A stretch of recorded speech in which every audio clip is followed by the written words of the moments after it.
turma, vamos ao módulo 3 da Língua Portuguesa 2. E agora, no módulo 3, vamos deixar um pouco os gêneros, o gênero textual, carta de leitor, e vamos falar um pouco sobre estrutura de escrever. Escrever pede-se o quê? Como pede-se escrever bem? Mas o que eu preciso para escrever bem? Uma coisa que vocês escutam falar demais: coesão e coerência. Qual professor que não pegou uma redação de vocês para corrigir e ao recebê-la em suas mãos estava lá, faltou coesão, faltou coerência? O que é coesão e o que é coerência? Por que é tão importante, especialmente no cenário contemporâneo, essa tal de coesão e coerência dentro de uma redação, dentro de um texto? Lembrando que vocês vão fazer, né, acredito eu, não só provas para vestibulares, mas concurso, e já falei, provas para ser admitido em algum emprego. E uma coisa que é sempre pedida é artigo de opinião, dissertação argumentativa, e todas esses gêneros textuais vai pedir que tenha a coesão e a coerência dos textos. Professora, eu preciso ter coesão e coerência ou eu posso ter uma falha aqui e a minha redação ainda ser bem vista? Olha, eu diria para vocês que o escrever bem é selecionar os vocábulos adequadamente e, além disso, colocá-los precisamente durante o texto, a escritura do texto, para que esse tenha coesão e coerência, porque esses são pontos fundamentais e altíssimos dentro de uma correção de redação. Então, vamos lá. Escrever é uma tarefa que requer cuidado e atenção do autor, e ele deve procurar garantir que o texto seja compreendido pelo leitor. Ou seja, eu nunca posso pensar assim: eu vou escrever. A Andressa vai dar uma redação com o tema preconceito linguístico. Beleza, eu já sei o que é, então eu já vou direto ao assunto. Sempre partam do seguinte princípio: o meu leitor, ele não sabe nada do tema que foi proposto a você. Então, você precisa deixar claro para esse leitor o que é preconceito linguístico, o que é o assunto abordado dentro do tema que lhe foi proposto. Porque o leitor, ele quer saber, e ele quer saber até mesmo se você, quanto o redator, sabe daquilo que você está escrevendo, sabe profundamente sobre aquele assunto. O que é necessário e que eu bato na mesma tecla é: aumentem a leitura. Quanto mais eu leio, mais vocabulário eu tenho, e quanto mais eu leio, mais recursos para o escrever bem eu vou conseguir. Ao escrever, é preciso fazer escolhas de várias naturezas: das palavras que representem melhor o que se pretende dizer e as informações mais importantes para a compreensão do texto apresentado. Olha só, foi o que eu disse no módulo anterior. Quando a leitora escolheu escrever eu penso ao invés de eu acho, ela deixou ali claro que ela domina o assunto do qual ela estava defendendo. E assim são vocês. Vocês precisam pensar. Muitas vezes eu vejo alguns alunos: o tema da redação, o tema que eu vou propor para a redação é tal. E já vai escrevendo. Nós damos duas folhas: a folha rascunho e a folha que vai ficar o texto original, que vai ser entregue. Mas nunca é usada a folha rascunho. E isso é importante, porque é lá que a gente vai fazer o nosso esqueleto, é lá que eu vou selecionar e é lá que eu vou melhorar. O escrever, ele requer suor, ele requer que você pense, repense, selecione a palavra: opa, essa palavra está repetida, eu posso substituir por outra. Eu tenho um sinônimo dela que eu posso substituir. Eu posso usar coesões por substituição. Eu posso substituir por outra classe gramatical. Então, é importante que vocês dominem essa área. E aí, eu coloco aqui que para escrever um bom texto, é necessário dois procedimentos: estabelecer a coerência entre as ideias que se apresentam e também a coesão entre trechos que compõem o texto. Ambas, coesão e coerência, são características essenciais de um texto. Falei para vocês, não posso ficar sem elas. Sem elas, a escrita de uma sequência de enunciados serão apenas um aglomerado de frases. Eu vou juntar tudo ali. Por exemplo, se eu chegar para vocês e falar assim: pia, vaso sanitário, box, chuveiro, e aí eu estou falando de quem? Vocês vão falar: ah, você está falando do banheiro, professora, porque eu dei essas características. Então, o texto, ele pode até ser coerente com esse monte de palavras que eu coloquei. Se eu chegar para vocês e colocar de, mas, porém, entretanto, vão falar: não sei do que eu estou falando. Esses são conectivos e esses conectivos que servirão para a minha coesão, a minha coerência ficarem perfeita, para que as minhas ideias tenham um encadeamento perfeito entre um parágrafo e outro. Observe-se então. O que é coerência? A coerência trata, assim, da lógica interna do texto.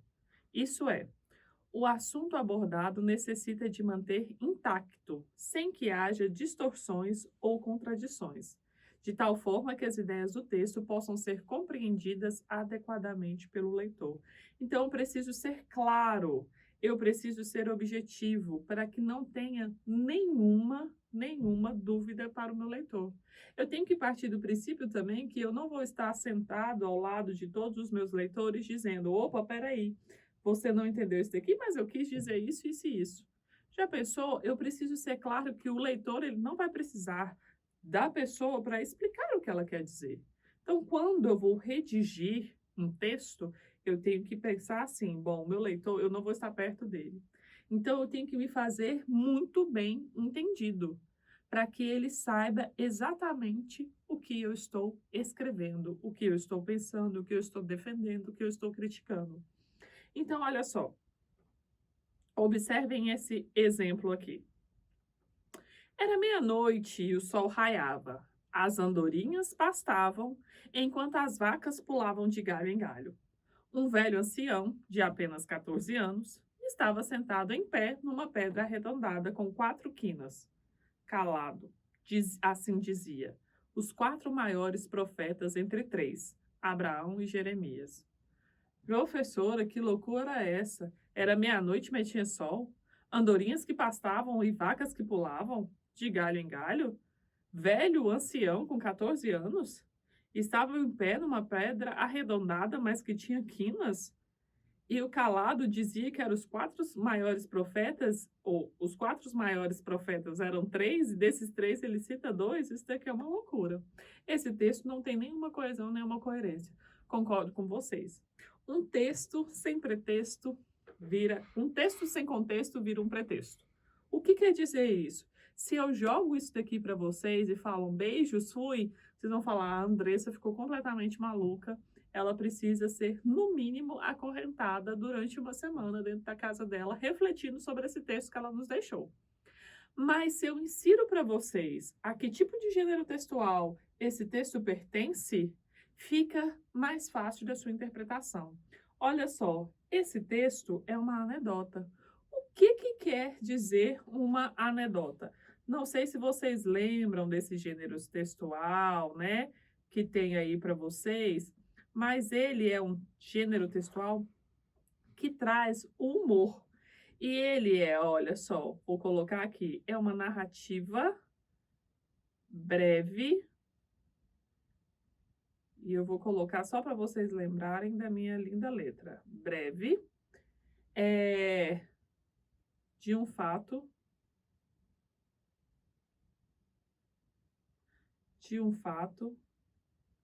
engraçado.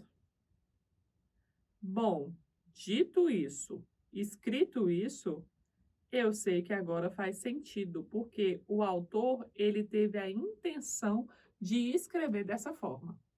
Aí sim, aí eu tenho um texto que tenha coesão e coerência. porque o gênero textual me permite isso. É como eu dizer para vocês aquele exemplo, o que que é vaso, o que que é pia, o que que é chuveiro, de que eu estou falando? Do banheiro. Mas se eu chegar de, em, para, não tem como vocês saberem. Então, para tudo, eu preciso desculpe, de uma ideia do que ele vai ser inserido. Numa denota, isso me é permitido e eu passo a ter coesão e coerência. Reparem só, o texto só ganha coerência quando o contexto no qual foi produzido é compreendido. Caso contrário, é uma sequência de frases sem sentido. O que determina a coerência de um texto? Então, olha aqui. As rosas não nadaram na sobrancelha do chocolate incolor. Novamente, Andressa, isso daqui para mim não tem lógica. Realmente, ela não tem lógica. Se eu jogar para vocês assim aqui à toa e ir embora novamente falar beijos, é isso que eu tenho para dizer. Mas ela foi posta num contexto em que estava tendo uma palestra no Rio de Janeiro sobre preconceito racial. E quem disse essa frase foi o Valmir de Almeida, que é o cabeça, o pensador do programa de prevenção ao preconceito racial. E aí passa-se a ter sentido para aquela classe ali que está naquele momento de defesa desse enunciado. E eu trouxe aqui para vocês como era o banner, né, que estava falando sobre esse programa de prevenção. As rosas não nadaram na sobrancelha do chocolate incolor. A frase acima faz tanto sentido quanto ao preconceito racial. Olha só, o preconceito racial tem sentido? Dessa forma, com essa veiculação, com essa escrita, aí passa a ter. Então, Andressa, eu posso jogar essa frase dentro de uma redação dissertativa argumentativa e dizer que ela tem sentido. Espera aí, eu posso jogar tudo isso, porque jogar ela aleatoriamente, o leitor não vai entender. Agora, jogá-la e colocá-la assim, nesse sentido, a frase escrita faz tanto sentido quanto ao preconceito racial. Parabéns. O leitor, você não explicou de uma forma clichê, o preconceito racial não deveria existir, nananã, que é uma fala muito comum nossa. Mas você jogou uma frase, você jogou uma oração que não faz nenhum sentido, assim como o preconceito racial. Aí você tá com uma coesão, uma coerência muito boa. E nós estamos falando agora determinando a coerência. Eu coloco dentro do meu texto algo que tem um completo sentido e dali eu não mudo. Se eu estou falando que essa frase ela remete ao sentido do preconceito racial, eu estou mostrando ao meu leitor que eu não sou a favor desse preconceito. Sendo assim, eu trago argumentos que vão mostrar que eu não sou a favor dele. Logo, como eu vou mostrar esses argumentos em cima de uma tese que eu irei fazer numa introdução do meu assunto? O que é essa tese? É esse meu posicionamento. Eu sou contra ou eu sou a favor? Lembrando que é muito difícil ficar em cima do muro, dizer, eu sou contra e sou a favor ao mesmo tempo. Isso deixa o leitor um pouco assim, sabe, desacreditado naquele que redigiu o assunto. Então, é importante que você mostre com veracidade, com argumentações, o seu ponto de vista. Lembrando, mais uma vez, que a coerência faz parte disso. Dentro das minhas argumentações, eu tenho que deixar algo conciso, claro, tudo ligadinho para que o meu leitor tenha um entendimento. Nesse caso, diferentemente do que aconteceu quando o primeiro texto foi lido, a coerência foi estabelecida quando houve a articulação entre dois trechos. Então, eu precisei do segundo trecho para entender. Não é o gênero textual. O gênero textual eu posso colocar num conto, eu posso colocar numa dissertação argumentativa, num artigo de opinião, que ele daria o mesmo sentido. Agora, quando eu falo de uma anedota, eu sei que ela vai pedir uma narração breve que tem humor. Já aqui, eu posso inserir de qualquer gênero textual, porque ele traz essa coerência entendida pelo leitor. Ou seja, as informações internas ao texto é que foram fundamentais para tanto. Quando o texto é relacionado ao lugar de publicação e à sua fonte, o programa desenvolvido pela prefeitura da cidade, a coerência se consolida. Agora, vocês não podem esquecer de uma coisa. Um texto, para ser coerente, precisa ter continuidade de ideias. Pensem, eu preciso ter essa ideia muito planejada, porque uma das coisas que vocês fazem que acaba caindo no erro na hora de escrever é colocando questionamento. É muito bom. Por exemplo, um questionamento no artigo de opinião. Mas o que acontece? Se eu colocar, por exemplo, um questionamento dentro de uma dissertação argumentativa, ou que seja um artigo de opinião, eu preciso responder. E geralmente ele se perde ali e eu acabo não respondendo.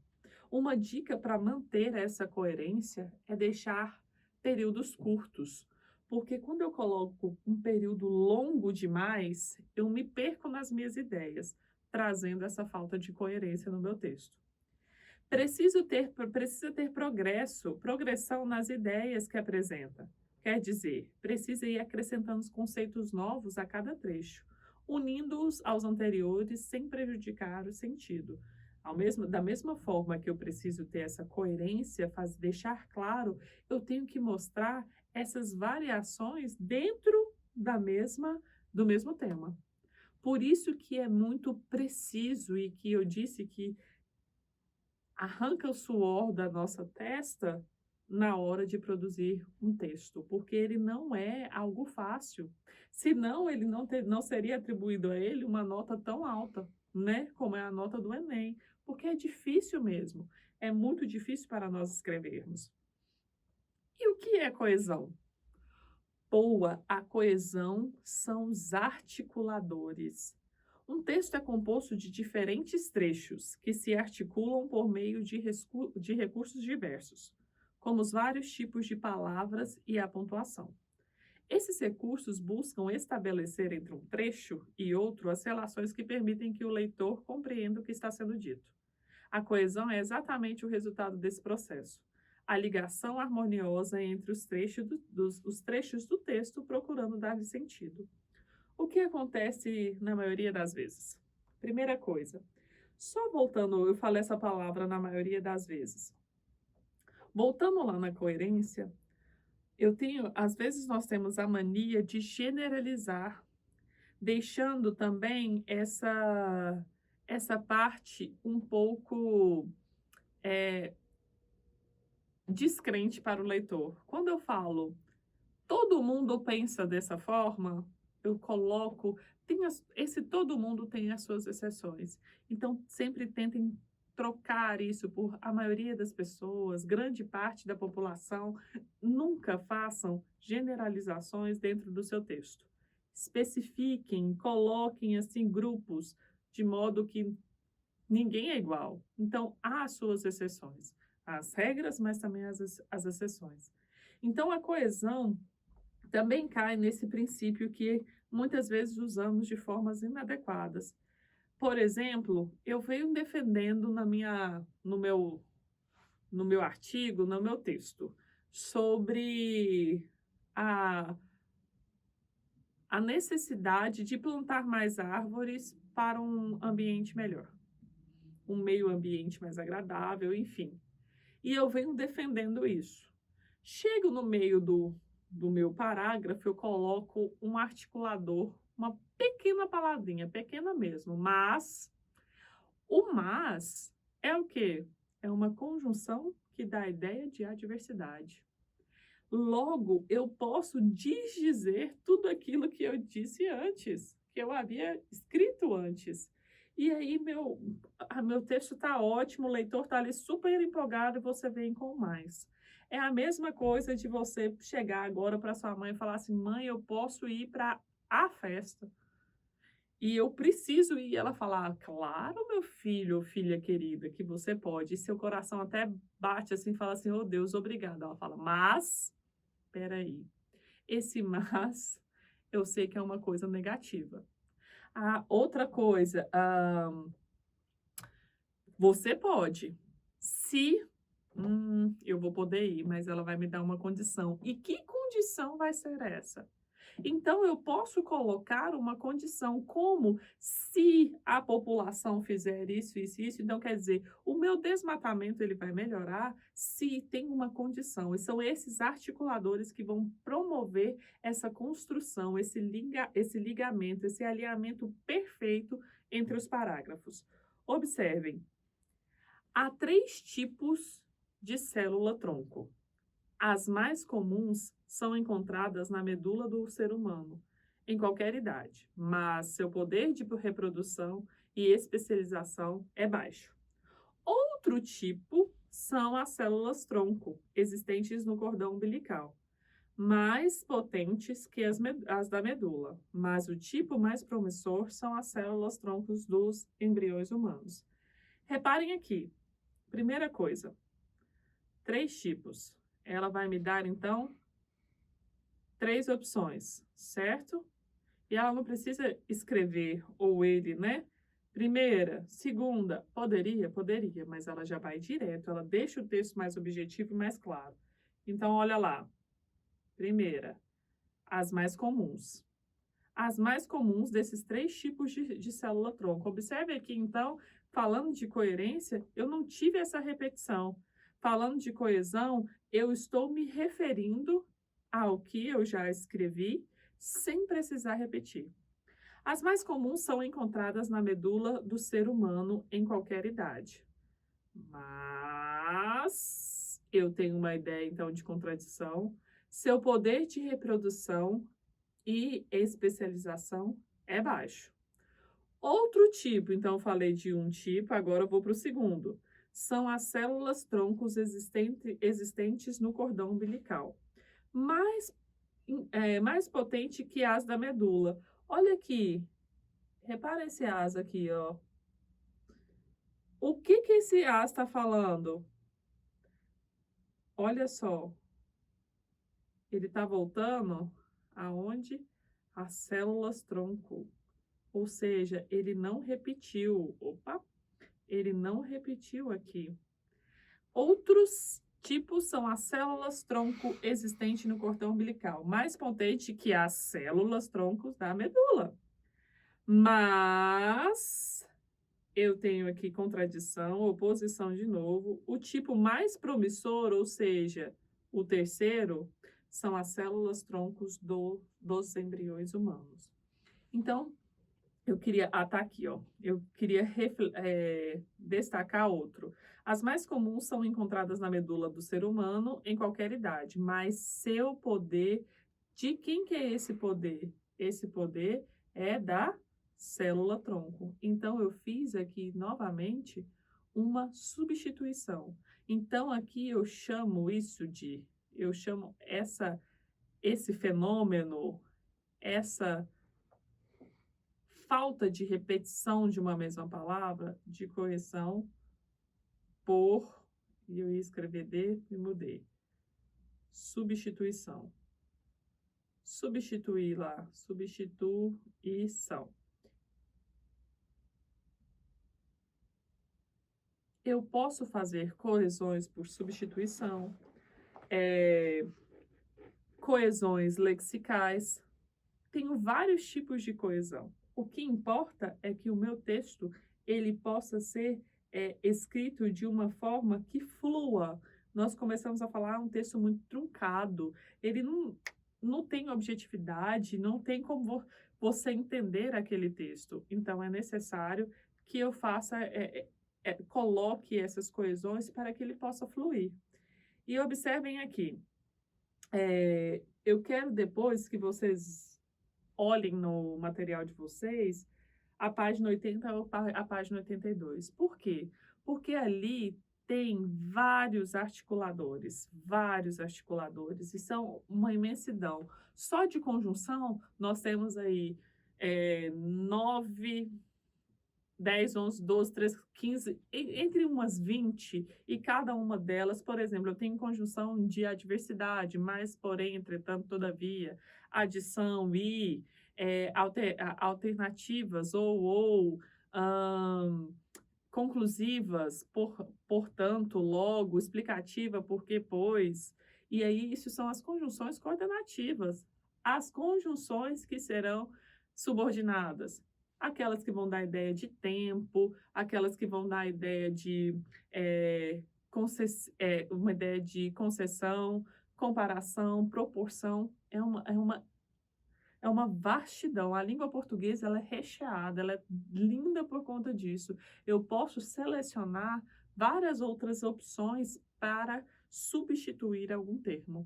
Só que por conta dessas variações, acabam que às vezes eu erro na hora do pensamento. Então, tem um condicional e às vezes a concessiva, por exemplo, ela é subordinada. Embora eu pense isso, aconteceu isso. Por quê? Ela tem essa função que na conjunção coordenada é chamada de conjunção adversativa. Se eu coloco embora, de novo, novamente, eu vou dar uma ideia totalmente contrária daquilo que eu escrevi. Então, eu preciso ter sabedoria, entendimento na hora de fazer essas seleções no meu texto. O estabelecimento da coesão. Referência ao que já foi dito anteriormente. Acontece quando um termo retoma outro dentro do texto. Então, eu faço essa retomada, igual eu mostrei anteriormente. Quando reitera algo que já foi dito antes, ou quando uma palavra é substituída por outra que possui com ela alguma relação semântica. Então, o que é semântica, professor? É sentido. Eu tenho que substituir por uma classe que tem o mesmo sentido. E os articuladores textuais são palavras ou expressões que determinam quais são as relações existentes entre o trecho do texto conectando-os. Então, eu vou no meu parágrafo de introdução, passo para o meu parágrafo de desenvolvimento. Depois que eu saio do desenvolvimento, eu vou para a conclusão. Na conclusão, eu tenho logo, portanto, assim, que irão me dar ideias que eu estou concluindo o meu texto. Agora, no meio do desenvolvimento, a coisa acontecendo, os meus argumentos sendo expostos, e de repente eu coloco inadequadamente uma conjunção que faz referência à conclusão. Logo, antes de fechar o meu pensamento, eu vou lá e, portanto, pensei que, portanto, era algo adversativo. Coloquei lá, dei ideia de finalidade ali, que ainda não era um parágrafo de conclusão e nem estava concluindo uma ideia dentro do parágrafo. Pronto, acabou ali a minha coesão, eu dei já um pequeno desvio. Então, eu preciso estar atento a esses articuladores, porque, novamente, eles que vão fazer a ligação desse texto, de forma com que ele fique claro, objetivo e de forma que o meu leitor entenda exatamente o que eu quero passar. Assim, além desses recursos, não podemos esquecer, não se pode esquecer que a ordenação temporal dos acontecimentos apresentados em um texto também contribui para a melhor compreensão das sequências das ideias e da relação existente entre elas. Assim, além das expressões que indicam o tempo, a utilização dos tempos verbais de maneira correta e articulada é recurso fundamental para a manutenção da coesão textual. Ora, eu posso colocar, e eu coloquei o exemplo aqui, eu posso colocar o meu advérbio numa noite fria de inverno. Eu tenho aqui um advérbio, uma locução adverbial que nós vimos na aula passada, de tempo, não é? Uma noite fria de inverno. Olha aqui o que eu falei para vocês, a presença da vírgula. Eu situo o meu leitor em qual tempo ele está. E aí, aqui eu tenho aqui, ó, meses depois, quando se encontraram em um site de relacionamentos, Mariana encontrou, ambos estavam sós, ambos sem esperança. Meses depois se encontraram, assim ao vivo, frente a frente, conversaram, falaram de suas esperanças, de suas saudades, de suas vontades, na solidão nem tocaram. Não era preciso. Estava nos olhos, na face, na indecisão das mãos que não sabiam onde ficar. Quando se foram, os olhos de ambos já não estavam sem brilho. Prestem muito bem atenção que eu tenho aqui um texto todo num tempo verbal, que é o pretérito. E eu tenho ele no pretérito perfeito e no pretérito imperfeito. Pretérito. Logo, eu decidi que o meu texto ele vai ser predominantemente dentro de um pretérito. Numa noite fria, meses depois. Então, além desses meus advérbios de tempo, de lugar, de modo, aqueles 7 que nós vimos e já conhecemos, eu preciso colocar dentro do meu texto essa coesão dentro dos meus tempos verbais. Se eu começo um texto no pretérito, de repentemente eu viro o futuro sem nenhuma lógica, quer dizer, eu acabo por aí perdendo a minha coesão também. Se ele começa a ser um relato, algo que foi no passado, ele não pode predominantemente, tá, gente? Não é que ele não vá, eu vou fazer essa mudança, ele não pode mudar repentinamente. Ele tem que ter um contexto, ele tem que ter inserido, por isso a gente tem a coerência, porque ele tem que ser visto na hora que vai fazer essa mudança. O leitor precisa ter esse entendimento. Você precisa deixar claro. O que acontece é isso daqui, ó.